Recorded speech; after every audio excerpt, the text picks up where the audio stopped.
Video pembelajaran pertemuan keempat oleh mahasiswa PPL jurusan Pendidikan Bahasa dan Sastra Indonesia, Fakultas Keguruan dan Ilmu Pendidikan Universitas Musamus Merauke tahun 2020.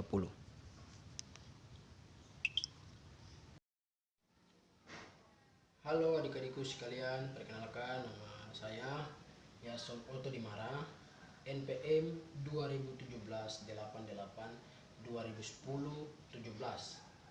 Kita hari ini akan belajar pada pertemuan kita yang keempat dengan materi yang sudah saya siapkan. Oke adik-adik sekalian atau anak-anak sekalian, sebelum kita masuk ke materi kita pada pagi hari ini, ada beberapa tujuan pembelajaran yang harus adik-adik ketahui dan juga saya harus ketahui juga bersama-sama dengan kalian semua.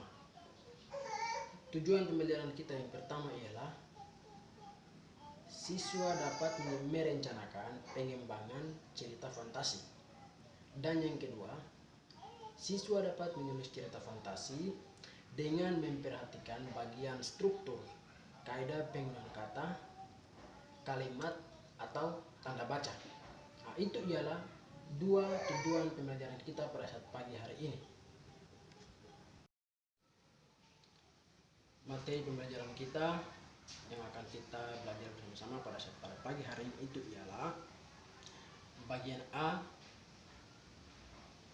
bagian struktur teks cerita fantasi, dan bagian B ialah kaidah penggunaan kata, kalimat atau tanda baca pada teks cerita fantasi. Mari kita simak bersama-sama materi pembelajaran kita pada saat pada pagi hari ini.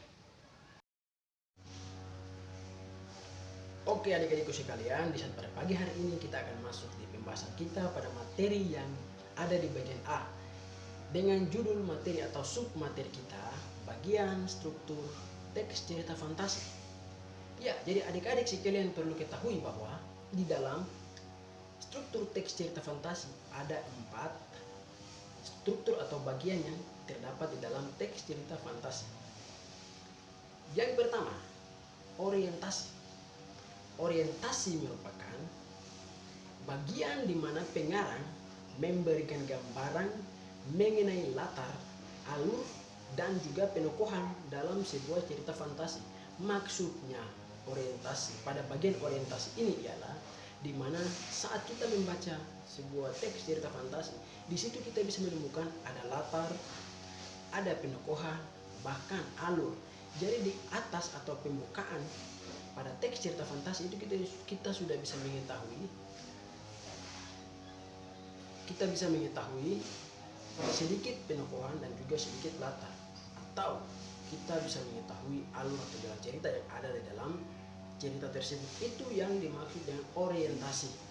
Dan yang kedua di sini ialah komplikasi. Ya adik-adikku sekalian, komplikasi ini merupakan bagian yang berisi konflik atau suatu masalah yang terjadi dan terdapat di dalam sebuah teks cerita fantasi.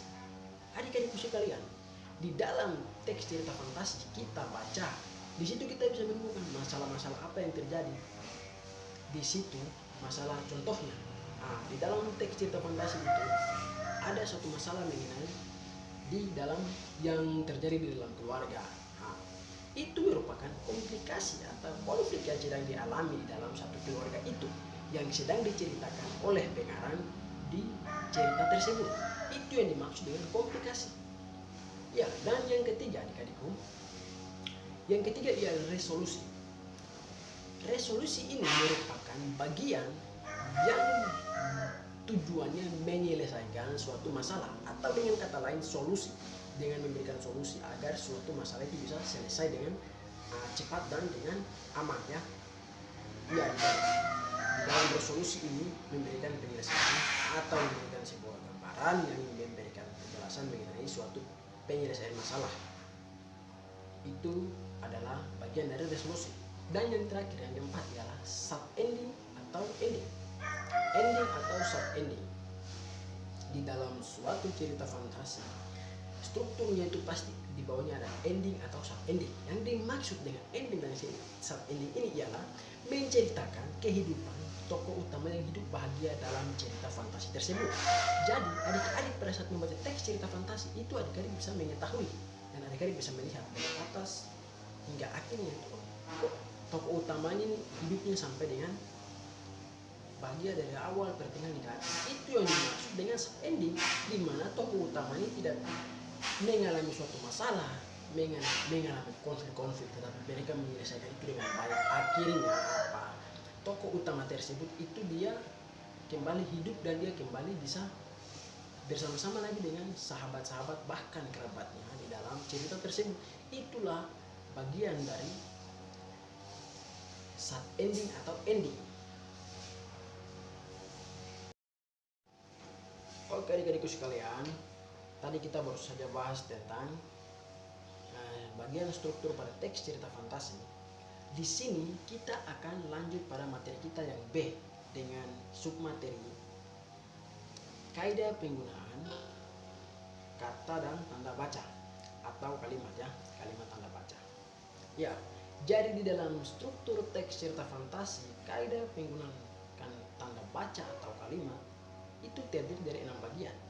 Bagian pertama, di sini penulis menggunakan kata ganti orang yang dipakai dalam cerita. Jadi yang dimaksud dengan kata ganti orang ini ialah tokoh-tokoh atau penokohan yang berperan di dalam cerita tersebut itu. Itu yang dinamakan menggunakan kata ganti orang. Seperti contohnya, saya, aku, dia, dan mereka. Itu ialah maksud dari penggunaan kata ganti orang di dalam suatu cerita fantasi. Dan yang kedua, memakai pencerapan panca indera untuk menjelaskan objek atau masalah yang sedang terjadi. Jadi, di dalam suatu cerita fantasi, di situ bukan hanya memaparkan kata ganti orang saja, tetapi ada pun mencerap panca indera untuk memberikan penjelasan kepada para pembaca. Itu yang dimaksud dengan mencerap panca indera. Contoh sepertinya begini. Di dalam cerita fantasi itu ada orang-orang yang di saat itu secara tiba-tiba dan juga secara langsung mereka itu berada di suatu tempat. Disitulah penulis menggunakan pencerapan panca indera untuk memberi keterangan yang jelas kepada para pembaca di dalam cerita tersebut atau cerita fantasi.